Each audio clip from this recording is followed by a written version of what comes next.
Hey guys, it's John. Welcome back to the next episode of Comic Book Club. This is now going to be more of a normal kind of series as I've kind of finished my road trip and I'm back home and this is pretty much I got back home on Tuesday and then I go to my local comic shop on Saturday. So this was right after my road trip.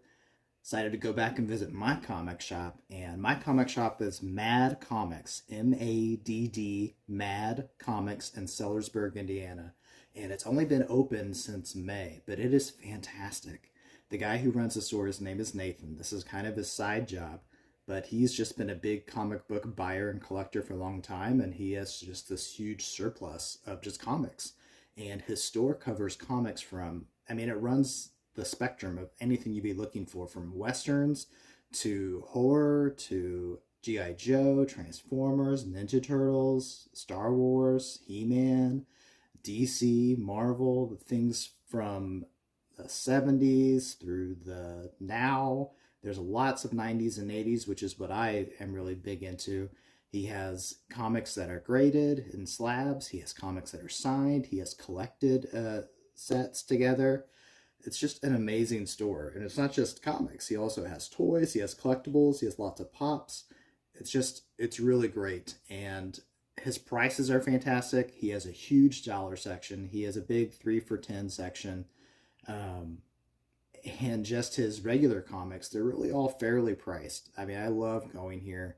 He's got wall books that are nice prices. He's a great guy. He's every interaction I've ever seen him with every customer he has is fantastic. And I just am so thankful to have this kind of comic shop near me, because it's just always gets you excited about the weekend. It's something to look forward to. Maybe it's been a rough week at work. I haven't had that yet, so it's mainly been my summer. But I am looking forward to that because right now it's Sunday and I'm going to be counting down the days till Saturday comes up and it's going to be comic shop time. And it's just amazing the stuff that we'll find here. And I've actually been able to complete a lot of runs or get close to completing runs just from going to his store. It's fantastic. So I'm going to go over what I picked up. This was after my road trip. I'm back home and my first visit back to my local comic shop. So I'll stop talking about that and we'll see what I got. So we're going to start off. These are more independent comics, not necessarily Marvel or DC or even necessarily superheroes. I like other things besides the main superhero genre. I like pulp stuff too. And so this is Green Hornet from Now Comics in the 90s. I have the entire year one from Dynamite Comics. And then there was the Kevin Smith series, which was great. And then it continued on a little bit after that. I have that. Then there was the Green Hornet Strikes, which was in the future. I have that home run. And so Nathan had a lot of these from the 90s. Like, well, might as well just collect these and give them a try too. Because I love the Green Hornet. The TV show is great. Bruce Lee is great. It's a great story. So this is Green Hornet number 11. And then there's The Greatest Adventures. These are based off Edgar Rice Burroughs characters, Tarzan, and of course I like John Carter of Mars. So he's going to tie into this as well. So we have number 4 and number 2 of that. And what caught my eye is that logo. I don't know if any of you collect or have those I don't know if they're 80s or 90s, but I have the first 3 of the John Carter of Mars stories that have that same kind of logo on there. That's what caught my eye. I was like, wait a second. I had no idea this was done. This Dynamite Comics. They have some great stuff. So 2 and 4 of that. Continuing on with my Image collections that I'm building up to read. So I have Wildcats number 4. And then I still have not found Savage Dragon number 1 for volume 1. But I found number 2 for volume 2. So Dragon meets up with the Turtles. And then volume 4, or number 4 for volume 2. Moving on from there, let's go to Marvel. Now, Nomad is not a comic I ever thought I would read. I remember getting the trading cards of Nomad, and I was like, it looks interesting, but didn't really appeal to me as something I want to sit down and read it. Well, when you have it there for $1, it kind of changes your mind. And previously at Mad Comics, I've been able to get I think this started off with a 4-issue miniseries in the 90s. And so I had 1, 2, and 4, but I had grabbed a number 3. But the number 3 was from the second volume of Nomad. And I didn't realize that till I got home. So going back, I was able to find volume 3, or number 3 for volume 1. So now I have the first 4. I can read that first run of Nomad. And then I also have a small collection starting in volume 2. So if I enjoy it, I can finish off volume 2 and keep reading. If not, maybe I'll trade them back in. So Nomad, Spider-Man. This is chapter 1 Spider-Man. So I haven't opened it up yet, but it's the retelling of Spider-Man number 1 when he had his first official book. And the last comic I talked about having that Marvel milestone of this story. So I don't know if this is like Professor Xavier and the X-Men when they went through and redrew and redid all the art, or if it's going to be a reprint of it. Either way, it's always a good one to have. So Spider-Man number 1. But Spider-Man chapter 1, number 2. I'm assuming number 1 will be the Amazing Fantasy. And then Spider-Man and the Human Torch in the Clutches of Kang the Conqueror. If you've been following my videos, you know I love Kang. And I just happened to find this up on the racks. And I was a little upset. I was like, Nathan, why didn't you tell me about this here? Because he knows I'm a Kang guy. If you have a Kang up on the wall, I expect you to come and tell me. I was messing around with them, but this is great. I found out this is a part of a 3-part story, and I think it's right in the middle.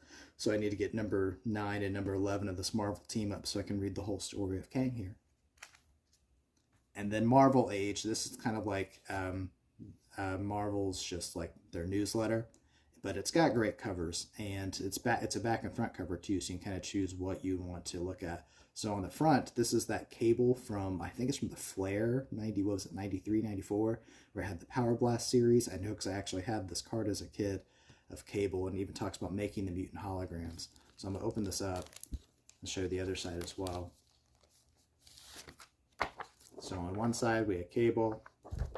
On the other side, you have Daredevil. So if you just want to get these just for the displayability, it's great art, great covers. So this is Marvel Age number 127. And of course, if you want to read it just to understand more of the history, about holograms coming into the card industry and see what these guys thought about it, that'll be fun to read. And then Marvel Age 123, we have Thunderstrike, but you see it's also going to talk about Spider-Man and Cable. We see original Thor in the background here. Open it up so you can see the other side. Some of you might want to go with this. We have Venom, Spidey, and Carnage, and it's got the whole guide here for the Maximum Carnage crossover. That's cool. So that's Marvel Age 123. And then Generation X number 1, and this is kind of a chromium kind of cover here. I don't know if that's coming through well. And it's a wraparound cover, I think. So we got Jubilee Chamber Skin. Don't know everybody on here, but of course, what I know most about it is we have Banshee, one of my favorite X-Men. I've never read Generation X. I have always known the story. It was the Empath, Implate, something like that, who they're going to be facing off against. And is that... Oh, I can't remember his name, but the guy that... you guys know what I'm talking about. The guy who helps the X-Men in the Outback. He was kind of their transporter, or maybe took him to the Siege Perilous. Can't think of his name, but there he is. That even makes this more intriguing for me. But I happened to grab this there. I was like, why not? It's time to read Generation X. It didn't appeal to me as a kid. I didn't like the red and gold colors. But with Banshee, I think it's about time I read this. Okay. Back when I got into comics for the second time, this is when I was in high school, so 2004-ish. There was a free comic book day, and that got me in, and I found like X-Men The End. I found Infinite Crisis, Countdown to Infinite Crisis number 1 with the death of Blue Beetle, and eventually that led to me finding the Secret War comics, and these had great covers, and I was able to get the whole series. I remember it took a while to get issue number 5 because it was back ordered, but at some point, I think after college, I was just downsizing, and that's always just the bane of existence where you think, I'm not going to need this anymore, and then you get to, I was like, man, why did I sell that off? Why did I get rid of it?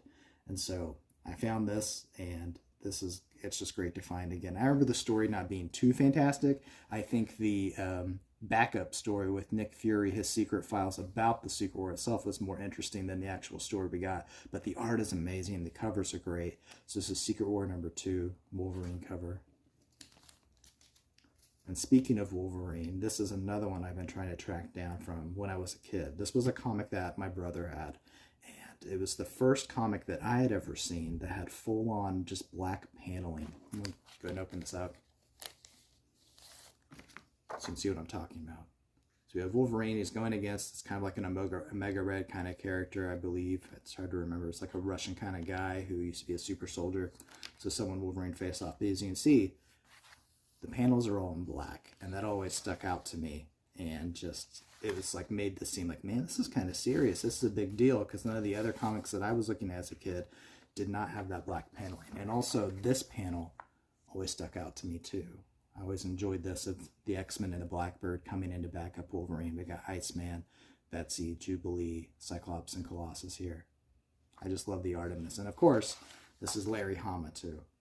So Wolverine #68, Battleground. It's fun to get that back. And then Cable #9, we have Omega Red. So those were the Marvel comics that I picked up. And now we'll go to DC. And we'll start with Superman. If you've been paying attention to my other videos, you know that I'm trying to pick up all the Panic in the Skies. And so I was able to find some more of those here. This is probably the best cover out of the whole story of Panic in the Sky. We have Brainiac's ship facing off against Superman alone in the skyline. So this is Panic in the Sky, First Strike. This is Superman Man of Steel #9. And then The Adventures of Superman #488. This is Third Strike.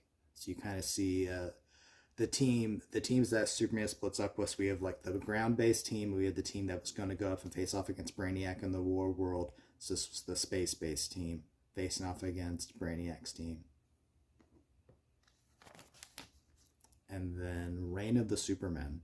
I have The Death of Superman. I have The Return of Superman. I have those in the trade paperbacks that came out, I think, like the early 2000s. But I don't know. For $1, I can't pass up these comics. So this is Reign of the Supermen, Superman in Action Comics #687. So we have Board Again. And then we have #22. And this one has a die-cut cover. It says The Man of Steel back. So this is Man of Steel #22. So we have that, but the logo is cut out, and you can open that up and you can see Steel. And it says we have a poster inside. So you got this Steel poster. I mean, these are kind of easy to come across. I might go through and take these out. And then the other one has that as well, a poster. So I'll just go ahead and show you that.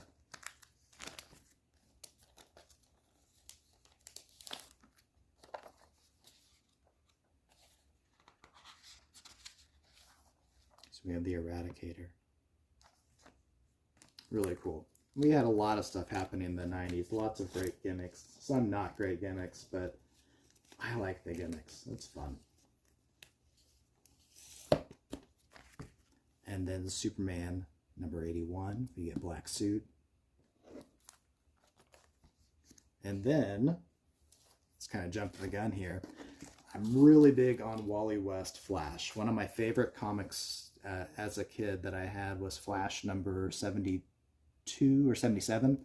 And it was showing, on the cover you have Flash punching down at Jay Garrick, and you have someone walking away in the distance. When you open that up, you see this is really the story of the return of Barry Allen. So on the cover, what you're really seeing is Barry Allen punching Jay Garrick with Wally West walking away with his Flash costume in the trash. The whole storyline is that Barry has come back, and Wally's trying to decide if he's still needed, and then it turns out it's not really Barry at all, but you introduce Johnny Quick and Max Mercury, and Max Mercury becomes one of my favorite Flash characters because of that comic alone. I love that action in that comic. But that's a whole thing just to say that I really like Wally West. I wanted to get more of his story. So we have #38, #43, 47, 37, 42,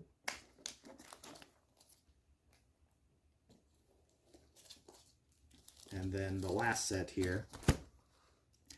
Last summer, when I was comic shopping, I was able to find quite a few issues of this Planet of the Apes Green Lantern crossover, but I haven't been able to find any others for a while, and I'm waiting until I get all of it before I read it. So I was able to find number 2 of that. And then also, since I've been shopping at Mad Comics, I've gotten into Legion. I liked the Legionnaires. I never got into Legion of Superheroes. It's all just different versions of the characters. And so this is like how the Legionnaires started in modern times. So it starts, I think, with Legion 89. And I was able to go through and read the first 3 issues of that. I'm like, okay, this seems pretty interesting to me. And so I wanted to just keep grabbing some. So this is Legion, and then we're in 1990, so this is number 22. Legion 91, that's a really awesome cover. And then Infinite Crisis. I had read Infinite Crisis a long time ago digitally. I never bought it collected. I love Countdown to Infinite Crisis with that Ted Kord story. It's one of my favorite comics. So now I'm going to go through and read all the collected issues again. So I have number 1, and I was able to get number 2, number 3, number 4, number 6, and number 7. Just need number 5. So again, this is Mad Comics. This is my local comic shop, and I think moving on, this is where most of the stuff I talk about is where I'm getting it. So hope you enjoyed seeing what I got, and maybe this will get you out to start buying comics. If you're in my area, you can find Mad Comics. It's great. He's open Wednesdays through Saturday, and on the weekdays, I believe he's 3 to 6 or 4 to 6, but on Saturdays, it's 9 to 6 or 9 to 5. But it's a great shop, great store, great prices. He's a great guy. I've just been very impressed with him, and I look forward to going every time. So if you're in my area, hopefully you can start making your way over to him. But if you're not, I hope that you can find a comic shop in your area you can start going to. Because once you find that place, then it's just fun to have a place you can go to and see and discover and just keep finding things that you never thought you would read. Like, if I can find it over here.